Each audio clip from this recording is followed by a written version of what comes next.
बकिया video देखने से पहले वीडियो को लाइक करें, राहम टीवी चैनल को सब्सक्राइब करें और बेल आइकन पर क्लिक करें। शुक्रिया। जब सहाबा इकराम रिजवानुल्लाह अलैहिम अजमईन पर नज़र डालते हैं तो सहाबा इकराम में हज़रत उमर फ़ारूक रज़ी अल्लाह ताला अन्हु जिनकी शहादत यक्कम मुहर्रमुल हराम में हुई और अभी मुहर्रम का महीना शुरू है और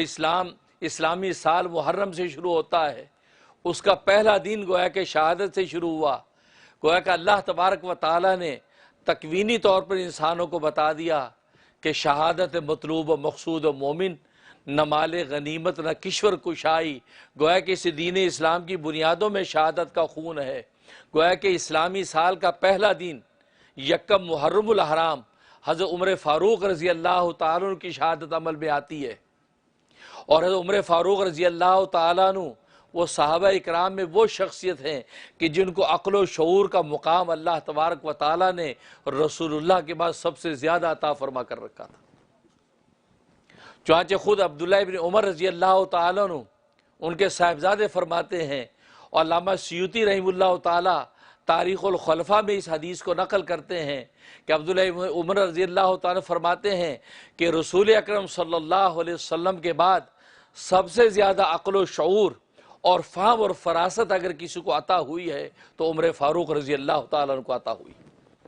इतना ऊंचा मुकाम अल्लाह तबारक व तआला उनको अता किया। तभी तो खुद नबी करीम सल्लल्लाहु अलैहि वसल्लम ने इरशाद फरमा दिया कि लौ काना बादी नबीयुन लकाना उमरु, अगर मेरे बाद कोई नबी होता, अगर बिलफ़र्ज़ वल महाल नबूवत के सिलसिला जारी होता और मेरे बाद भी अगर नबी आने होते तो फरमाया लकाना उमरु, मेरे बाद अगर कोई नबी आता तो उमर आता। इससे पता चलता है कि जैसे नबी का अक्ल व शऊर सबसे कामिल होता है और उसकी इल्म की इस्तात सबसे आला अरफा होती है, उसका इल्म कायनात में सबसे ऊंचा होता है, तो बिल्कुल इसी तरीके से फरमाया अगर मेरे बाद कोई नबी होता तो उमर होता। तो मालूम है कि उनकी अक्ल व शऊर हज़रत उमर का इतना कामिल व ताम था, गोया कि नबूवत के लायक था। वो अलग बात है कि अल्लाह तबारक व तआला ने नबूवत का दरवाज़ा बंद कर दिया और ख़त्म नबूवत का ताज सरकार दो आलम सल्लल्लाहु अलैहि वसल्लम को पहना दिया है। अब इनके बाद कोई नबी आने वाला नहीं, लेकिन अक्ल व शऊर की इस्तेदाद और वो फ़हम व फ़रासत का मुकाम हज़रत उमर को ऐसे ही अता हुआ है जैसा कि नबियों को अता किया जाता है। तो इस कदर अक्ल व शऊर खुद हज़रत आयशा सिद्दीक़ा रज़ी अल्लाह ताला अन्हा फरमाती हैं कि हज़रत उमर फ़ारूक रज़ी अल्लाह ताला अन्हु को ऐसा सुबक फ़हम, ऐसा तेज़ फ़हम अता किया गया था, इतनी बारीक बीनी आपके ज़हन को अता की गई थी कि आप बात सुनते उसकी हकीकत तक पहुँच जाते थे। तभी तो आप देखते हैं हज़रत उमर फ़ारूक रज़ी अल्लाह ताला अन्हु के दौर के अंदर जिस तरीके से फतवात इस्लाम हुई हैं, किस तरीके से 10 साल के अरसे के अंदर इस्लाम का परचम बुलंद हुआ है, इसकी कोई नज़ीर नहीं है। इसलिए तो नबी करीम सल्लल्लाहु अलैहि वसल्लम इरशाद फरमाते हैं, सही बुखारी और मुस्लिम की हदीस है, फरमाया कि मैंने एक दिन ख्वाब देखा कि मैं एक कुएं पर खड़ा हूँ और उस कुएं में से मैं एक डोल वहाँ मौजूद है, मैं उस डोल से पानी निकालता हूँ। कई डोल मैंने पानी निकाला। उसके बाद अबू बकर आ गए,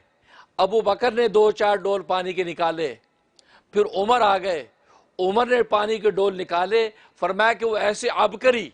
ऐसा अनोखा यूनिक और अबकरी कुव्वत के साथ एक नौजवान आया, यानी उमर आया, और उसे इतनी ज़ोर और कुव्वत के साथ पानी के डोल निकाले, इतना पानी निकाला कि वहाँ पर जो इंसान मौजूद थे सब सैराब हो गए, यहाँ तक उनके मवेशी सैराब हो गए, यहाँ तक उन्होंने अपने मवेशियों के पानी स्टोर कर लिया, लेकिन उमर ने बड़ी कुव्वत और ताकत के साथ पानी वहाँ से निकाला। तो मुहद्दिसीन फरमाते हैं इसमें नबी करीम सल्लल्लाहु अलैहि वसल्लम हज़रत उमर फ़ारूक रज़ी अल्लाह ताला अन्हु की दौरे खिलाफत के अंदर फतूहात का इशारा कर रहे हैं कि अबू बकर आए, उन्होंने 2-4 डोल निकाले ज़रा कमज़ोरी और ज़ौफ़ के साथ। लिहाजा 2-4 का मतलब यह कि उनको 2 साल और चंद दिन उनकी खिलाफत रही और नबी करीम सल्लल्लाहु अलैहि वसल्लम के ज़माने में जिस पैटर्न पर खिलाफत चल रही थी आप उसी तरह लेकर चलते रहे। लेकिन उसके बाद जब उमर फ़ारूक रज़ी अल्लाह ताला अन्हु आए तो उनके 10 साला दौर के अंदर اس قدر اسلام نے ترقی کی ہے، روم و فارس کی سلطنت کے خزانے صحابہ کے قدموں کے اندر آ گئے، مصر جیسے ملک وہ فتح ہو گیا، زبردست فتوحات، جن فتوحات کی پیشن گوئی اور بشارت نبی کریم صلی اللہ علیہ وسلم نے اپنی زندگی میں دی تھی کہ یمن فتح ہو جائے گا، مدائن فتح ہو جائے گا، ملک شام فتح ہو جائے گا۔ میں نے آنکھوں سے دیکھا روشنی کے اندر، جب غزوہ تبوک کے موقع پر جو ہے، خندق کے موقع پر جب وہ پتھر کو توڑا تھا، اس میں سے روشنی جو نکلی تھی، اس روشنی میں نبی کریم صلی اللہ علیہ وسلم نے ان سارے کے سارے محلات کو دیکھ لیا تھا۔ آپ نے فرمایا کہ اس کا مطلب یہ ہے کہ یہ سارے کے سارے محلات ایک وقت میں اسلام کے نیچے آ جائیں گے۔ اللہ اکبر۔ اور یہ ساری کی ساری فتوحات حضرت عمر فاروق رضی اللہ تعالیٰ کے زمانے میں ہوئی۔